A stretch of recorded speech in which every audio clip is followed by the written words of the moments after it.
Good afternoon, all. CamelbackTrading.org coming to you this Tuesday afternoon, May 3rd. And we are looking at Window Trader's market profile, SPY WMN triple Qs. Market did exactly what I thought it would do today.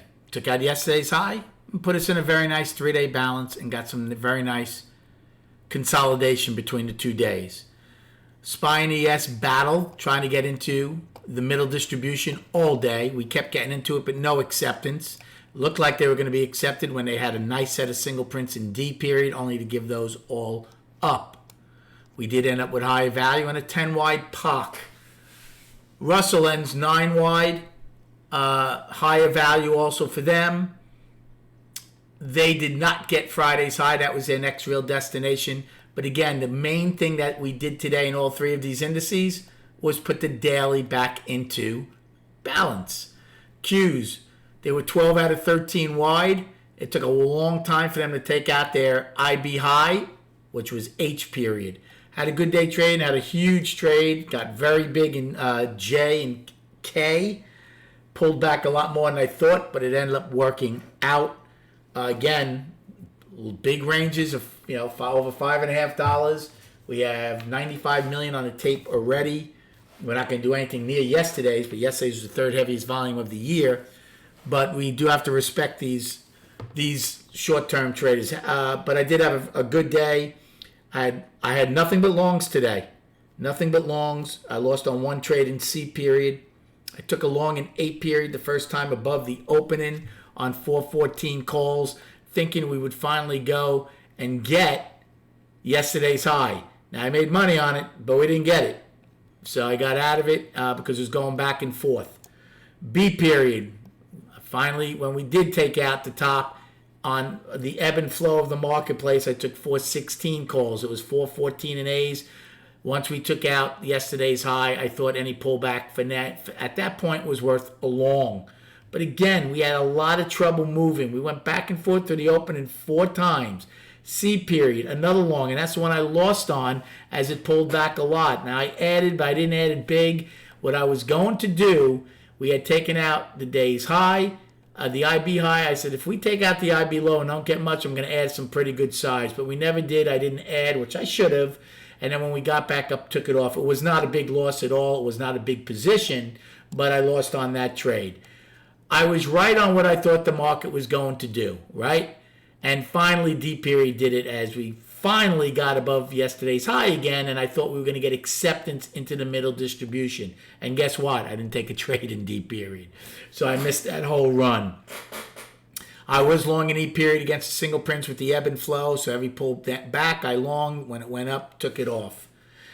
Now, my last trade of the day. F and J. Was it F? Yeah, F and J period. I'm sorry. F. I'm losing my mind. I did take a long in F, yes.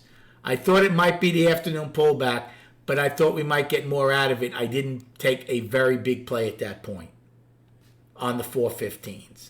Now J. Market raised the point of control to eyes low. I'm like, okay. When J started flushing out, I'm like, well, you know what? This could be a gift. Probably started too early. Bought a 10 lot somewhere, I don't know, right around H's low. And then we started pulling back and I started adding. Now I was in the 416 calls.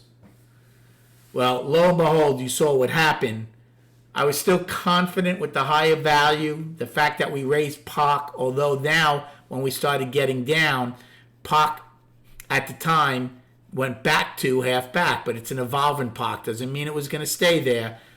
But I still thought we had a chance, even if it went back to just this POC, I would be happy because I was long 10. I wasn't long a tremendous amount above half back, but it was starting to add up and I was getting hurt.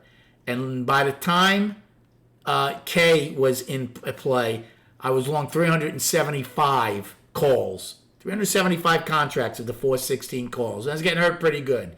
But again, the big chunks of them were here. So on any kind of pushes up, as I was taking them off and then putting them back on, I was reducing my cost a bit. Now, the risk reward didn't turn out to be great.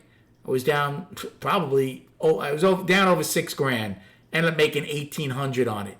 Now, I was thrilled when we got back to half back because I thought maybe they're going to lower Pock. And I took off the whole thing then at that point. Now, it was a great out at the time. K actually came all the way back down. And I said to the room, I'm thinking about getting in again. But obviously, I was talking about like a 20 lot, not 375. And I should have, because twice it came back to give us chances to get long again. And guess what? We didn't even lower Pock. We went right back to eyes low. Now, at the time when we were ripping down below the open in 2 time frames in a row, I'm thrilled to get it back to half back because I thought the game plan changed and we could lower Pock and stay here. So I'm not unhappy I took it all off and it ended up going all the way here. I made money on the trade. The risk reward wasn't great from what I was down to what I made, but I used a lot of MGI, but the IB high, overnight high, value, Pock being raised, all those things as to why I was still in that trade. Was I totally comfortable with it? Of course not, especially when it kept going below the opening. But it worked out, and that turned out to be my last trade. I was looking for shorts in H&I, but again, I like fading the extreme. So I was waiting for a new high to take the short. Never happened, so if you faded the edge, you made out well. But it turned out to be a good day, even though it took a lot of heat on that trade. Now, as far as destinations for tomorrow, upside 417.28, eyes low, 10 wide. Then today's high 418.93, and then you should have all the other ones from Friday that I had given you on Friday, because tomorrow you're going to have some wild moves tomorrow. It's both, I think, before 2 o'clock because we have such a wide 3-day balance. And then, of course, once the Fed announces, and then their press conference. For the downside, 414.12. I wasn't going to use it, but I am. I'm going to use it as the afternoon pullback. It ranges this big. It was only 70 cents away, I guess, from the day's low, but it still stuck out. It held. I'm going to use it. Plus, I was long 375 calls there, and it saved me because we held it and went up. And then 413.36 is today's low, and then we don't have anything to yesterday's low of 405.02. So again, price vacuum setting up all over the place here for tomorrow's action. And then on the chart,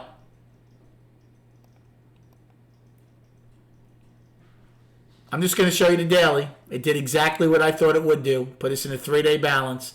Friday's high, Monday's low. So there's going to be a huge range tomorrow with the Fed.